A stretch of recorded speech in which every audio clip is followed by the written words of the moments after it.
my concern is that all those passionate feelings that we've had about healthcare, income inequality, is going to get lost in all the frivolous distractions that happens with trends. And we can recognize the trends when people start joking about shit and people start not taking it lightly anymore, or people just start, making, they just start making a joke of it. And that's, listen, we're seeing that kind of happening right now. Police have apprehended a very strong person of interest in the shooting of CEO Brian Thompson. Of course, he's the CEO that everybody's heard about.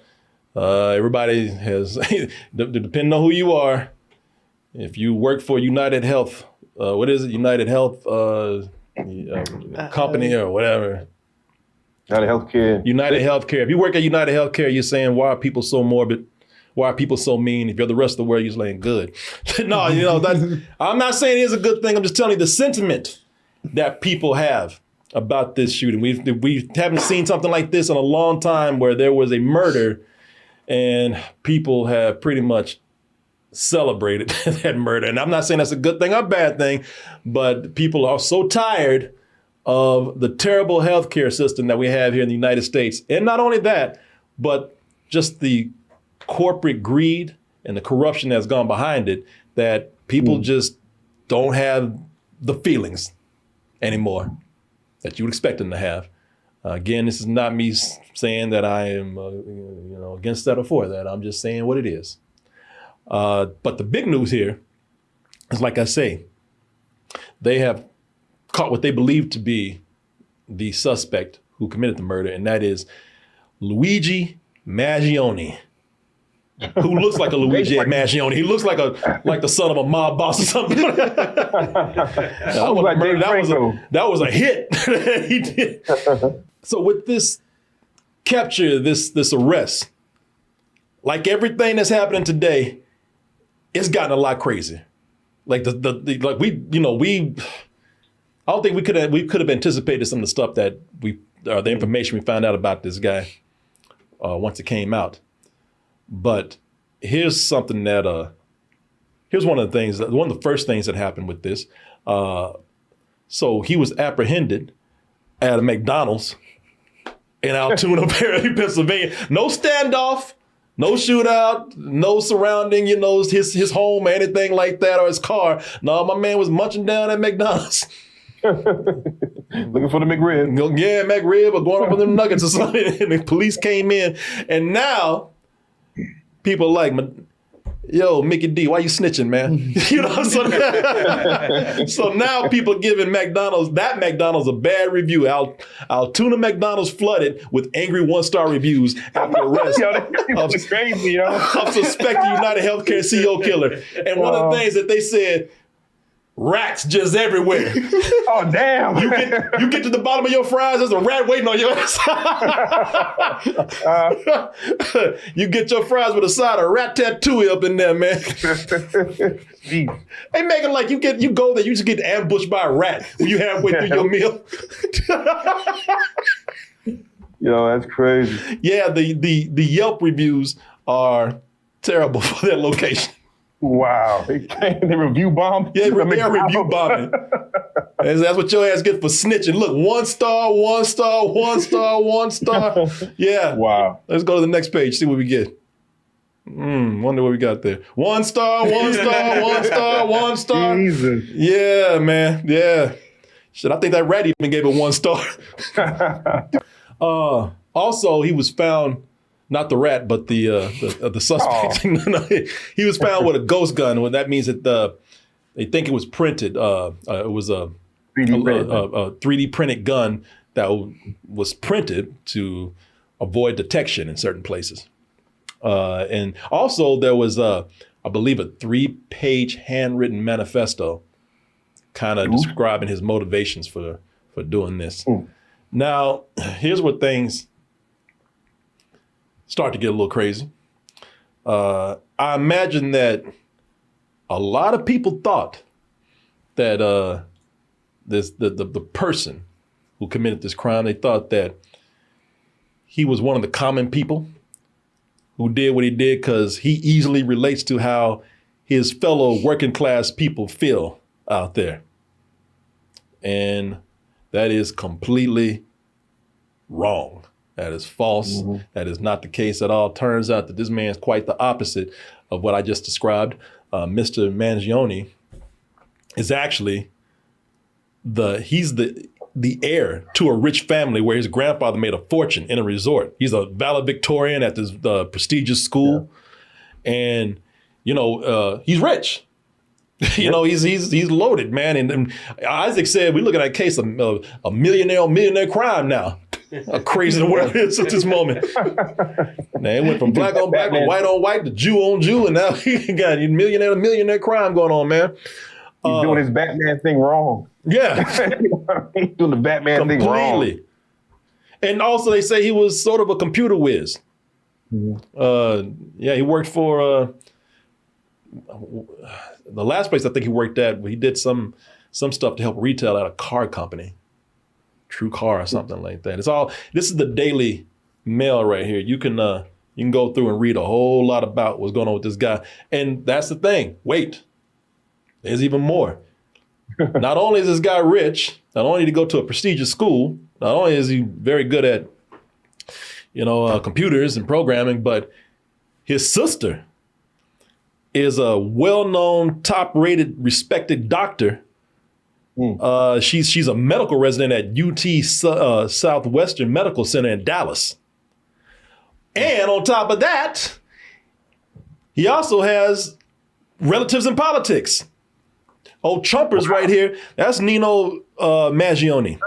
Oh, okay. He's Republican Maryland House of Delegates. He's our member of the Republican Maryland House of Delegates. And I don't know how long he's been there. I think he's 30-something years old. So this man has a prestigious sister who's a doctor, a prestigious doctor for a sister, got a guy in politics. So this whole family is like, Yeah. And now that we see the guy, like I said, things are getting crazy with this whole deal. Now we're getting to the celebrity side of things. Now the man's, he was a celebrity before, but now people are like saying, oh my God, he's so handsome. I can't wait for the movie to come out where Dave Franco plays him. Which I see sort of a resemblance there. I mean, I'm not making any kind of light thing of this. But with all this going on, now, Ozzy, did you read any of this today at all? Yeah, I heard some of the stuff in the background going on. I'm like, oh, word, all right. Yeah, he's found in PA. New York wasn't letting them look. New York wasn't giving them up. New York wasn't gonna give them up. It just makes me think. And I'm not listening. This is a real weird, complicated situations because the guy's rich, and it makes me wonder. Did he have to resort to murdering somebody? Could his family not have probably try to, use their influence and money to make some kind of change? Are people talking because it was a drastic thing like that? I don't know, man. His daughter, he said his sister, was part of that medical industry herself.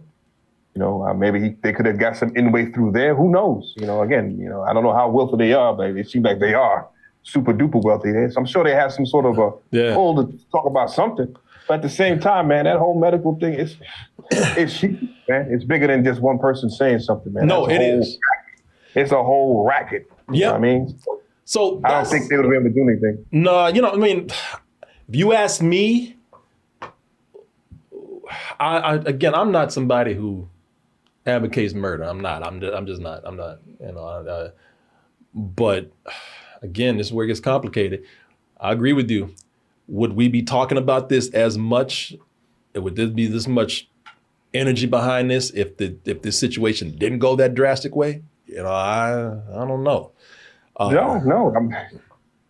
Yeah, I mean, if he didn't die, will we be getting all of this? If he was like if he just got shot, like a Trump thing, it grazed him, Yeah. And he got away and we're looking for him, would it get this much attention? It probably still would, I think. You know what I mean? It's definitely amplified now because the person is dead. So that definitely raises it to another level. But if everything is still going the same way, but that healthcare guy was not killed, I think it still will be going the same way because they would still be looking for this person. Yeah. Well, here's my fear. Mm-hmm. And this is a crazy thing here. Also, I failed to mention that this also has been the weirdest marketing for the Mufasa movie that's coming out. Julie Emmerding pointed that out. I was like, damn, I want to see this movie even more now.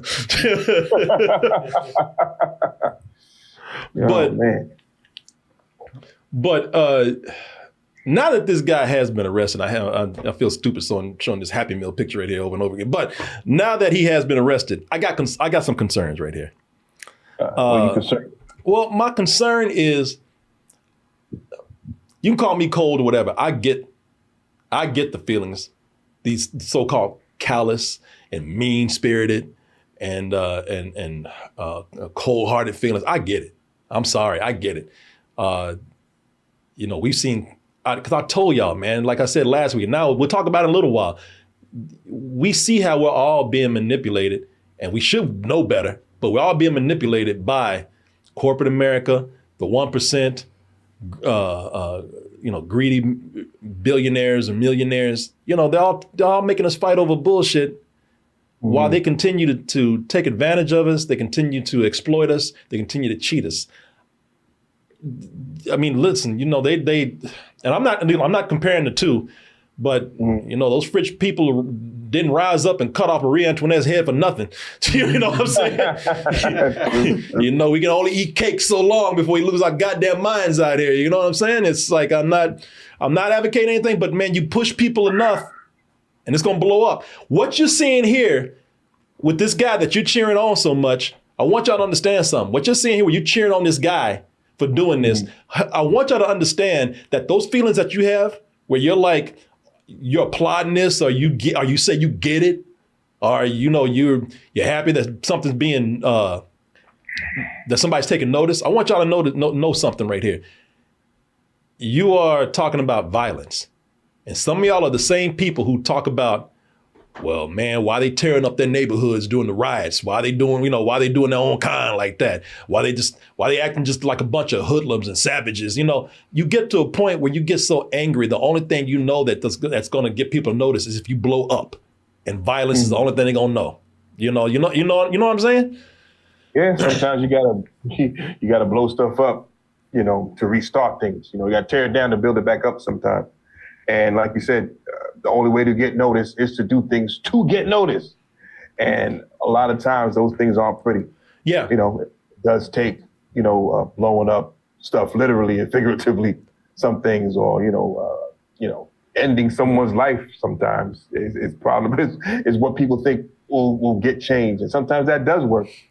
But I think a lot of people, again, like I said last week, I don't think people are celebrating the fact that somebody is dead.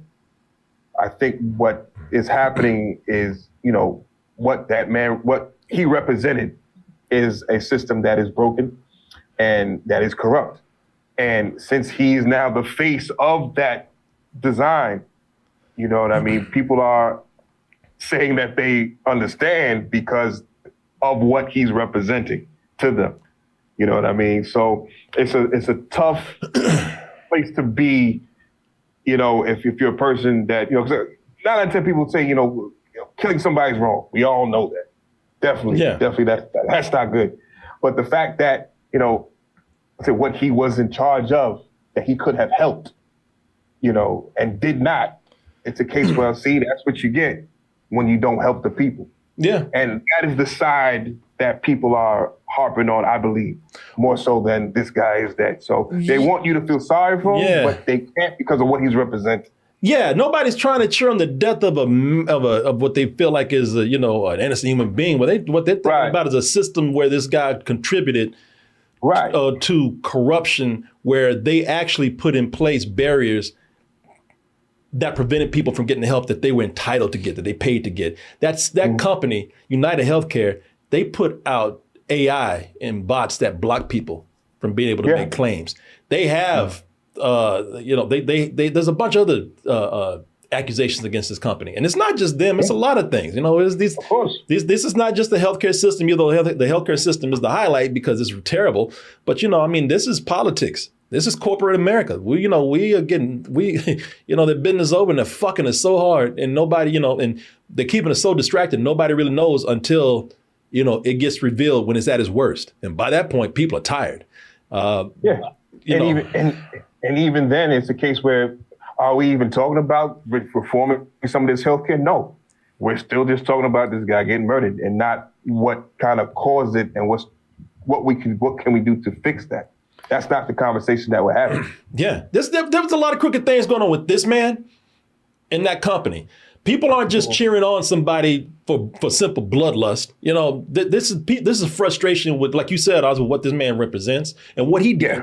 We're talking about. We're talking about murder's bad, it is, and I would never tell anybody to resort to it. But how many people are dying because of the corruption of the insurance companies and in the healthcare industry? Because people aren't getting the care that they need. People are getting turned down because they simply don't want to pay. And it's not always because, we can't because we're going to wreck the company. No, it's profit. It's profit driven, and that's greed. I'm sorry, y'all. It's going to cut into my bonus, playboy. Yeah. Can't do that. But you hear how this discussion that we're having. You hear this. Yeah. This has ignited a dialogue. Some awareness. It has ignited a fire in people. But now that this man has been arrested, my concern is that all those passionate feelings that we've had about healthcare, income inequality, is going to get lost in all the frivolous distractions that happens with trends. And we can recognize the trends when people start joking about shit and people start not taking it lightly anymore, or people just start, making, they just start making a joke of it. And that's, listen, we're seeing that kind of happening right now. The first thing that got me, I laughed and I was like, oh shit, here we go. And this is a trend that's kind of getting on my nerves anyway, where people go out and they just have an impromptu lookalike contest. Oh my God, let's have a Timothy Chalamet lookalike contest. Why? I don't know. Let's just do it. Yeah, that's what they did with this right here. They had before the guy got caught, they had the CEO shooter lookalike contest.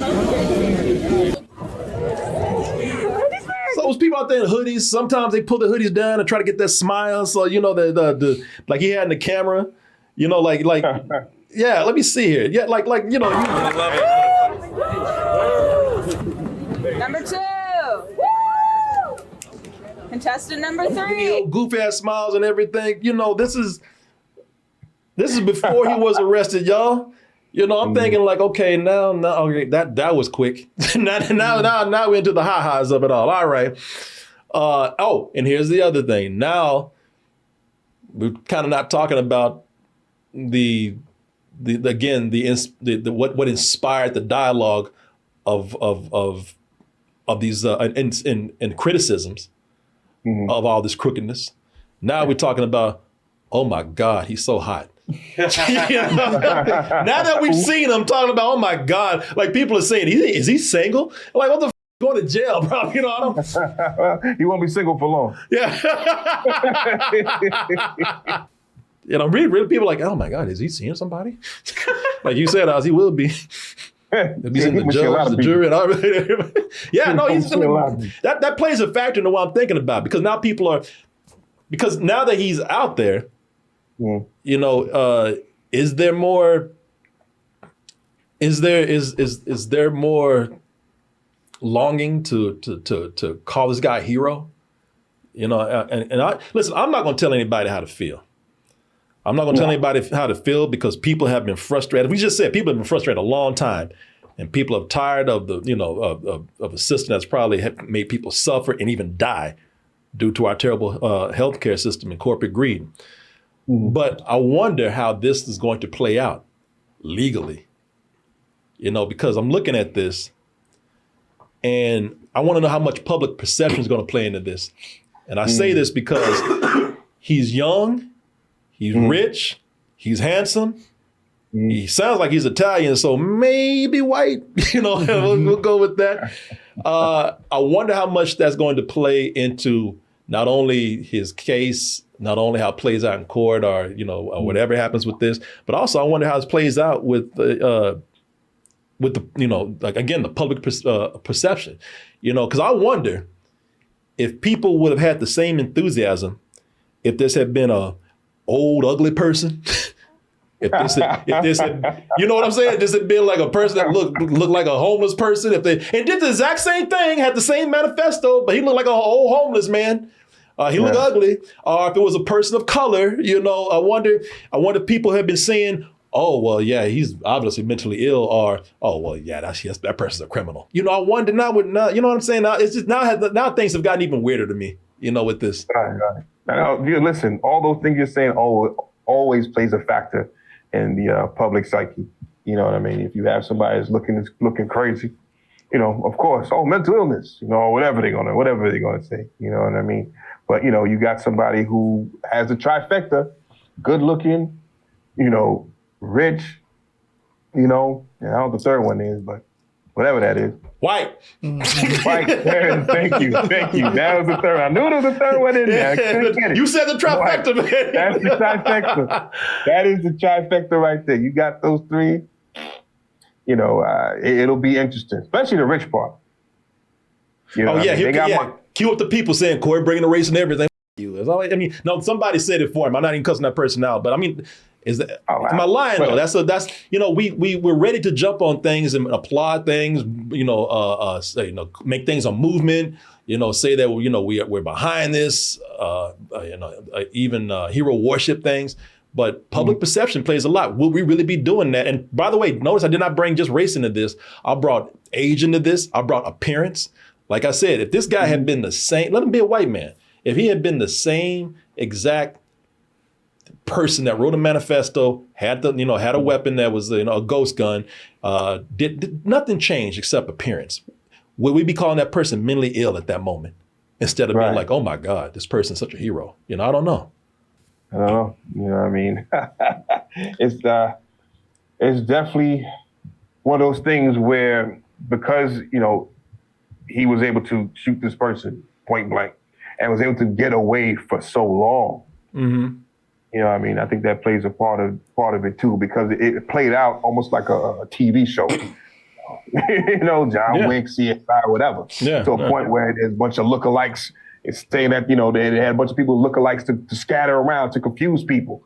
You know what I mean? Like he had it set up so that, he could confuse people. So it was playing out like a TV show. Yeah.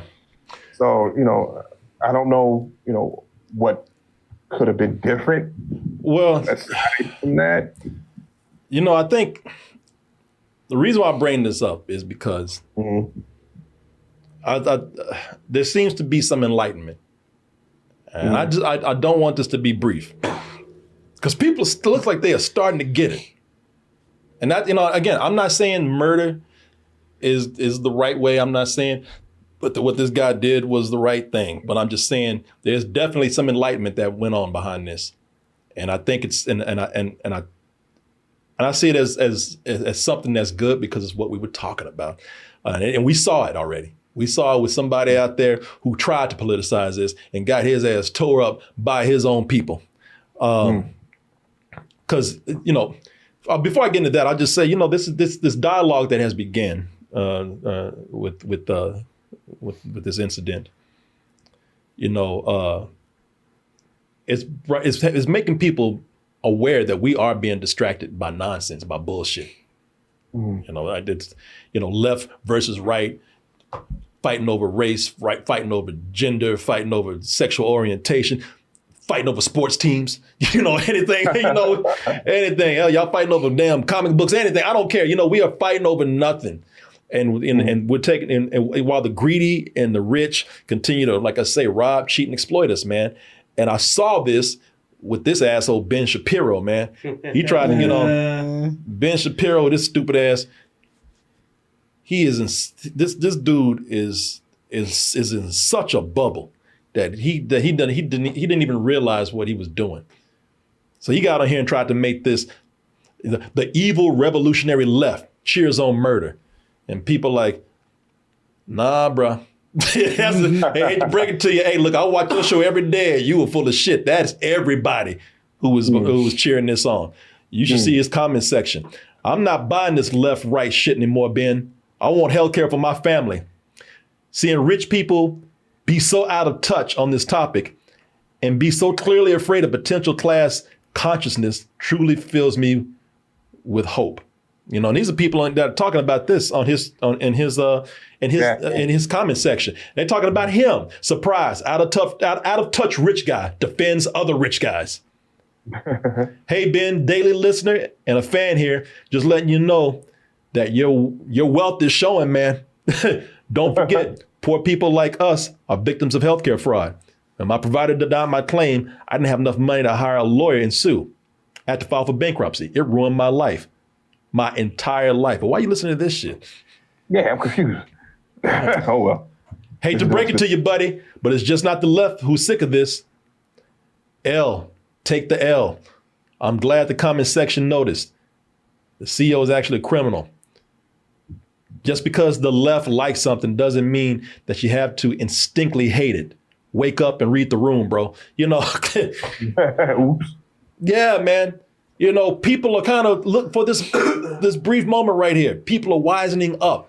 And that it seems like we are being aware that we're being duped by a very small percentage of people who want to keep us distracted. So not only can keep what they have, but they can take more by ripping us off. And now that I see, these look-alike contests out here and people talking about how handsome he is and everything, I hope we just don't lose that insight that we gained, that we just talked about. I hope that spark that's been ignited won't fizzle out, man, due to the short attention spans that we have, due to us turning this into just another trend, instead of running with this. Yeah, but the problem is we're all going to be talking to each other. And talking to each other, what is that going to do? Hopefully, is there a place we can talk to and get some sort of change? Us talking to each other and then comment sections ain't going to do shit. Unless, this conversation goes out of our bubble into a space where people can actually do something to make it work. You know what I mean? Because again, this shit is political, man. It's way bigger than, writing in or, voting in a couple people on a Senate level. Beyond that bullshit, man. Pockets are deep. People, they are putting lots of money in higher up people's pockets, man. It's gonna be tough to break that. No, hey people, don't get back into the bullshit. Don't treat this like another internet thing. This could be, like I said, if y'all believe that this was a horrible moment and a death was a death happened that was unnecessary, or if you feel like this was a murder and it was so bad and it was so ugly, keep in mind what sparked this. And if you really feel that way, then we should all keep talking about change. Because if you want to prevent something else like that happening, stop being so corrupt. And that's just not the only thing. Don't just stop being corrupt. Wise up, everybody. Let's stop fighting over bullshit. Let's stop being distracted. Let's, because all they're gonna do is villainize us when we try to do something. We just gotta keep, people gotta keep pushing, man. Just don't let all this go in vain. The hell you looking at? No, just take it on everybody. You know what? We talked about this. You got anything to add to this? I mean, I'm glad you brought up the fact that all sides of the political aisle are kind of like, what the f*** are you talking about? Because I was a little worried when conservative talking pundits got out there and were trying to frame it as a left-right issue. And I was very relieved to see that everybody was like, nah, my healthcare provider f***ed me over too, Ben. Yeah. We're all victims. We're all victims of this. Maybe some more than others, but nobody can nobody needs to be splitting hairs here. It's bad, and it's only going to get worse until we wake up. And I think we've had a wake up call right here, and that's for everybody. Whether you agree with what happened or not, it's a wake up call for everybody. Well, you made it to the end of the video. That must mean you really like what we do. So if you do, check out these other videos just like this one. Check out our other YouTube channels and subscribe to join our wonderful Toasty community. And as always, stay toasty.